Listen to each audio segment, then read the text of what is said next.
Vivió en Chile varios años. Hoy se encuentra en el subterráneo de su casa en Lugansk, una de las dos regiones ucranianas declaradas independientes por Vladimir Putin.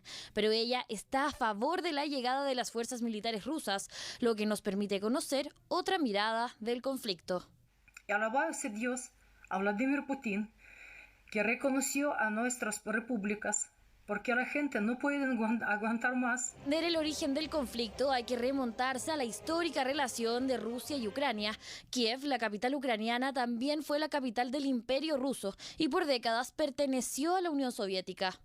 Hasta que el 21 de diciembre de 1991, 11 de las 15 repúblicas soviéticas firmaran un acuerdo para formar la Comunidad de Estados Independientes, entre estas Rusia y Ucrania. Tras la separación y el Tratado de Varsovia, muchos rusos se quedaron en Ucrania. De hecho, 800.000 viven en Donetsk y Lugansk, las dos regiones en conflicto. La mayoría de sus habitantes hablan ruso, van a colegios rusos e incluso tienen pasaporte ruso, pero se han sentido discriminados por los ucranianos. En Ucrania hace unos años se ha dado una ley por cual grupos étnicos pasaban por un proceso de ucranización, no tenían derecho a escuelas en su lengua, no tenían un derecho de representación. Ucrania, cada vez más independiente, comenzó a trabajar conjunto a la OTAN y en 2013 entraría a ser parte de la Unión Europea. Sin embargo, el expresidente Viktor Yanukovych desistió en ingresar a este grupo de países, lo que terminó en un levantamiento popular que derrocó al gobierno. Crimea, otra región de Ucrania, más tarde votó un referéndum para volver a estar bajo la tutela de Rusia. En paralelo, las regiones ucranianas de Donetsk y Lugansk se autoproclamaron independientes. Y para sus elecciones como Estado independiente, Paulo Valdés, chileno, profesor de historia y cientista político, fue invitado a Lugansk como observador. Pude ver en primera persona los estragos que había provocado hasta ese entonces una guerra civil bastante cruenta que se venía desarrollando desde el año 2014. Esto en gran parte debido a las acciones bélicas que acometía todos los días el ejército ucraniano contra la población del Donbass. Conflicto bélico no menor. Dejaron más de 3.000 muertos y 7.000 heridos en los últimos 8 años, según las Naciones Unidas. Irina aún recuerda con dolor ese periodo. Gobierno de Ucrania bombardean a nosotros 8 años. Escúchame, 8 años. 8 años la gente muere acá, la gente inocente. Sopla.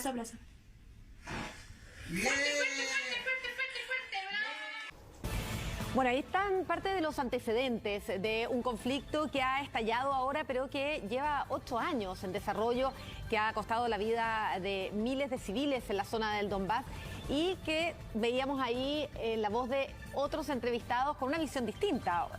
Durante estos días hemos tenido una visión muy desde el lado de Ucrania, pero ellos también hablan de cómo esta guerra también costó muchas víctimas en la zona del Donbass, también a manos del ejército ucraniano. Sí, claro que sí. Podríamos estar sufriendo lo que denominamos pensamiento de grupo. Cuando estamos viéndolo, el problema solamente desde una perspectiva y nos convencemos que es la única que existe.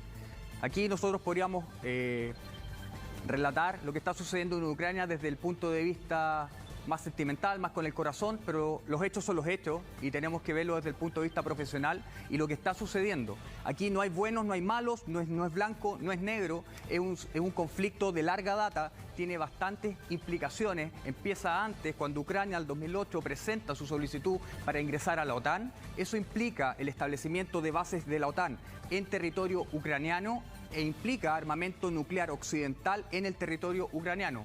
Eso es el elemento que el conductor político de Rusia no acepta y está dispuesto a ir a la guerra para que eso no ocurra.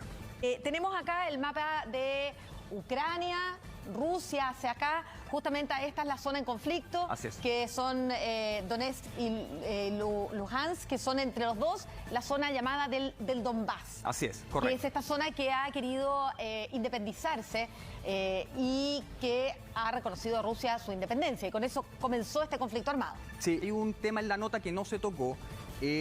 Las personas que están ahí en Lugansk y en Donetsk no solamente hablan ruso, no solamente tienen pasaporte ruso, son de religión cristiana ortodoxa, responden a la Iglesia de Moscú. Son elementos que quizás por nuestro sistema social lo vemos un poco lejano, claro, pero para ellos es muy importante y es un elemento trascendente en este conflicto. Claro, todo eso hace que estas regiones se sientan más cercanas a Rusia, claro, que a Ucrania, y por eso su población haya pedido la independencia. Pero revisemos el mapa. Las zonas en amarillo son las zonas donde ha ido avanzando el ejército ruso. Correcto. Y lo ha hecho, bueno, a partir de su propio territorio, desde el norte, a partir de Bielorrusia, que es un importante aliado de Rusia también, y desde el sur, desde Crimea. Porque Crimea, sabemos, es esta península donde también hubo un referéndum y votaron a favor de ser parte de Rusia. Correcto. Entonces, desde estos tres frentes ha atacado Rusia y hoy día en amarillo esto es lo que tiene tomado. Sí.